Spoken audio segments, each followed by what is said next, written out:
Danke, Schoen. Hello, everyone. It's Charlton. Wayne Newton, man. What a cool man. Amazing. So, watching or looking over a lot of the Vegas stuff and the new document dump, which was 2100. There's so much material. I think I'm just going to kind of just put some of my thoughts out there. I did read through the Stephen Schuck, interview, and I think I think they do it twice, and they make him run through it a second time, and I read through that as well. It's very similar to the account that was given on Ellen DeGeneres, and I think the Today Show, he appeared there first. So, I don't know. There's not a whole lot to make of it. The one thing that I think is, I noticed as I was actually going back to the first time he's telling that, I noticed he says, I think it was 10:06 p.m. And I'm not going to pick apart this. I mean, there's just no point to it. I mean, there's so much stuff here.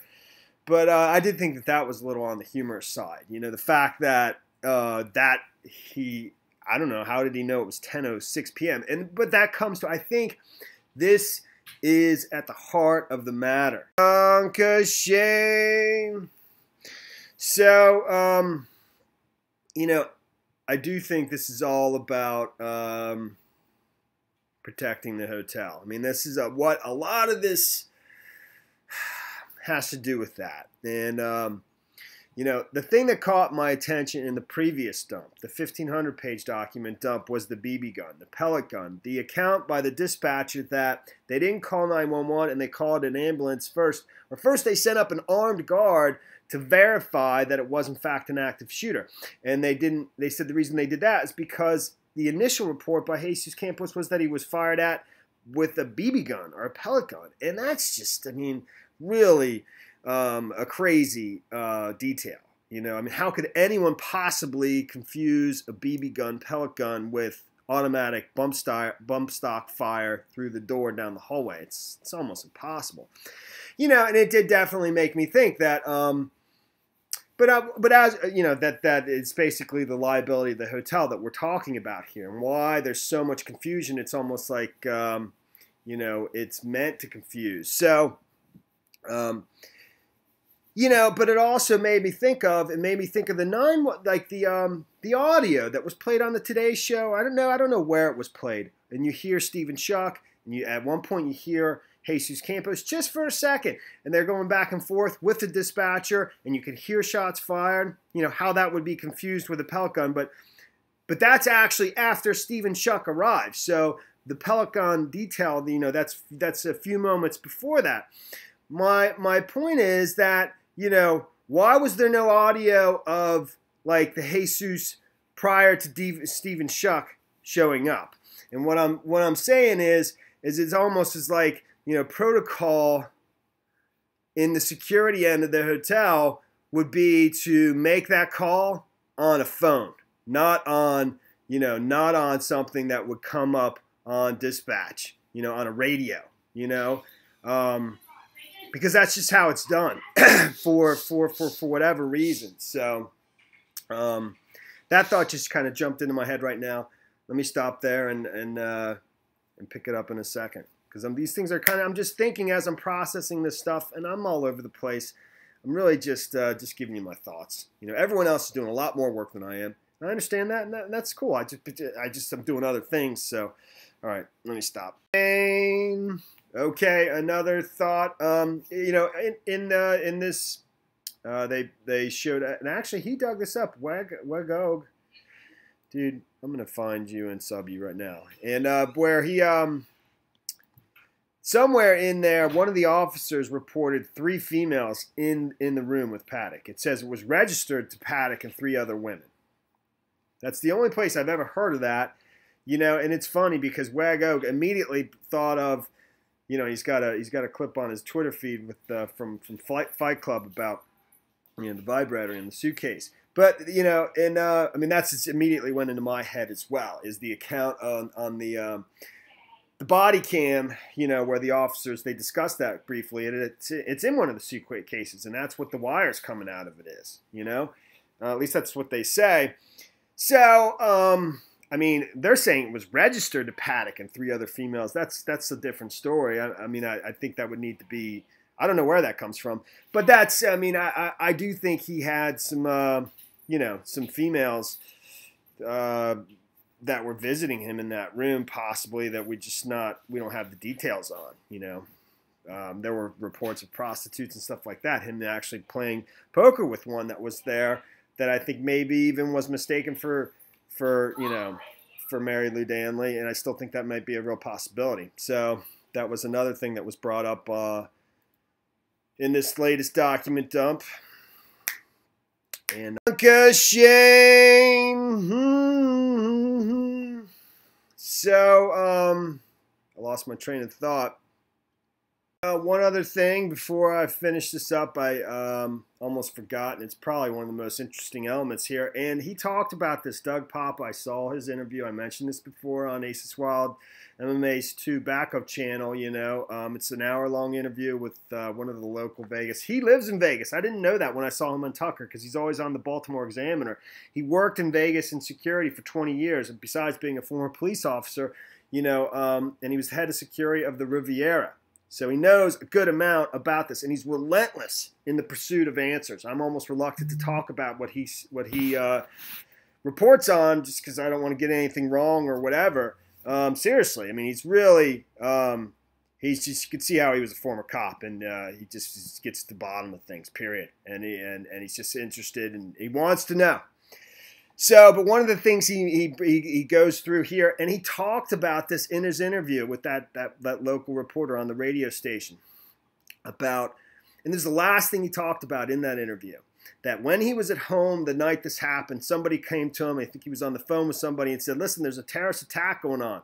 And he had to make a decision. Do I get in my car and risk going down there, risk getting stuck in traffic and basically just being stuck in my car and not being able to get there and to see what's going on and get more information, or do I stay home and just listen to the scanner and monitor things from there? And that's what he ended up decided doing. And his own first reaction was, oh my, this was a terrorist attack, based on what he was hearing over the scanner, hearing law enforcement, all right? So, various, all this chatter and all these different reports of another shooter, multiple shooters, from many different law enforcement trained personnel, not just, regular citizens. So, and he thought it was a Mumbai-style, India attack where there was 12 simultaneous, terrorists at different locations, at malls and hotels and stuff like that in India when that happened. He thought that's what was going on here. Maybe, and so he goes through the various, and this kind of confirms some of the things he had heard. And if I'm getting it wrong, I apologize, to Doug Papa. I'm not trying to put words in his mouth or whatever, but he basically shows one instance after another, time after time, where officers, SWAT officers that are on their way to meet at they're going to a location where they're going to rendezvous and meet and set up a base, south of the Mandalay Bay. But on the way there, they're either getting redirected because they're getting reports of multiple shooters again and again, not just once or twice, but like 6 different times. 6 separate officers are just continue and sort of pick out. He's done it. He's pulled these out of all these 2,100 pages, as I understand it, of these various officers' accounts en route to this Southern Command post that they're going to, set up south of the Mandalay Bay. The 2 SWAT teams, there's 2 20-member teams from Las Vegas Metro Police Department that makes up SWAT, a blue team and a red team. So, and by the way, Papa, he believes, and I'm not putting words in his mouth, I mean, he can speak for himself, obviously, but that it was Paddock. He doesn't think, he believes it was, but he still wants answers to these questions of, lots of questions, one of which is, why did trained law enforcement believe they heard more than one shooter? People, regular citizens like myself wouldn't know the difference between, reverberations, echoes, and so forth. But a trained law enforcement person who was inside the venue and so forth should know the difference. And so why were all these reports being made over scanners by police officers?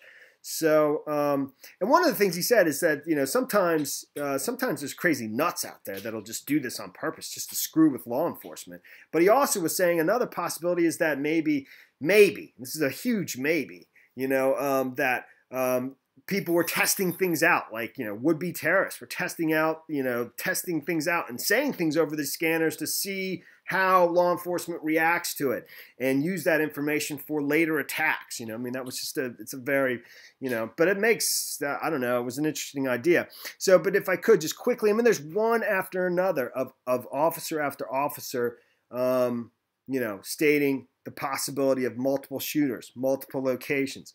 Here it is. Operating as Zebra 27 when I received a text message that there was an active shooter at Mandalay Bay. While en route to the scene, I was advised over SWAT 1 to respond to the command post set up at SCAC, the South Central whatever command. And due to there being multiple assailants upon arrival, I immediately dressed out. Was notified via text that an active shooter incident was taking place at Mandalay Bay. Advised over SWAT 1 to stage at SCAC due to intelligence given that there were multiple shooters and the possibility of multiple locations. As I pulled up to the Mandalay Bay on the south side, I heard that there were possibly 2 or 3 shooters in the Mandalay Bay. I quickly got dressed, was off duty. Then I was off duty when I received a text message from my supervisor stating that there was an active shooter at the Mandalay Bay and that along with the entire SWAT team was to respond rather than pulling up to the Mandalay Bay directly and into an ambush. A supervisor got on SWAT 1 radio channel and instructed that all SWAT personnel to meet at the SCAC stage and deploy from there. So the idea was set up a base, a half-mile south of Mandalay Bay if, in fact, it was this coordinated multiple attack and they didn't want to just be in the middle of a crossfire. So, if I'm reading that right. Danke, Schoen. All right, here's another inconsistency that Adam Herberts brings up here, and this is from Brian Shields. Another, I don't know. So, but it's basically that some officers were arriving to the 32nd floor and they heard shots fired as they got out of the elevator, but this is well after the time the last shots had fired, had rang out from 135, 10:15, whatever it was. And, it's just, I think that's just another question mark. There's a ton of question marks here, and, I think there's a fair amount of mass confusion, but also, I still come back to the idea that this is all about the liability of the hotel and things that the way information's been disseminated and collected and, the way the stories have been told by the various parties, all the witnesses and so forth were constructed with that in mind. And to minimize the massive legal liability that the hotel faces going forward. So, and not really, in my opinion, not to cover up some other crime that had taken place. I think the crime that took place is what, was just some madman, Stephen Paddock, up there, because when the BB gun, when that thing came out again with the pellet gun, I started to think that they were basically avoiding calling 911, avoiding calling the regular law enforcement, because they did send up somebody, one of their own armed security, persons that is basically an expert, a cleaner that goes up and takes care of these types of things, neutralizes them before law enforcement gets involved, so that they're not hindered by, the procedures that law enforcement has to go through, and just went up there, get and take him out, and that started to go back into my head again. But I don't think so. I think this is all just about, modifying the details so that the hotel is protected legally from a liability standpoint. Because, I was just trying to answer that question of why did he stop? Why did he stop shooting? He had all that firepower. Because in my other thing, I had said, the door got blown shut, and it was the wind, and once that happened, he knew it was screwed because he couldn't go back in there to shoot tanks again. But somebody had said he could have shot at the door to do that and just, and open it back up, which is absolutely true. But there's a time clock to what's going on. The clock is running. And, it's almost like he's a hunter, and he's got his target. His target is this crowd of people. It's like the herd. And I know that's a sick way to think of it, but that's the way it is. And once that herd scatters, it's almost like it's over. there's nothing to fire at him. You only have a limited time, you know, and once that the tanks didn't blow and he moved on to phase 2 and thinking he could maybe go back to the tanks, but the herd is scattered. He can't even shoot at people that much anymore. He can, but he can only pick off 1 or here or 2 here. It was done. And that's why, you know, even though it was maybe a last futile hope and maybe doing some quick calculations of where to fire at that tank from 135, or, you know, and that's what those numbers were.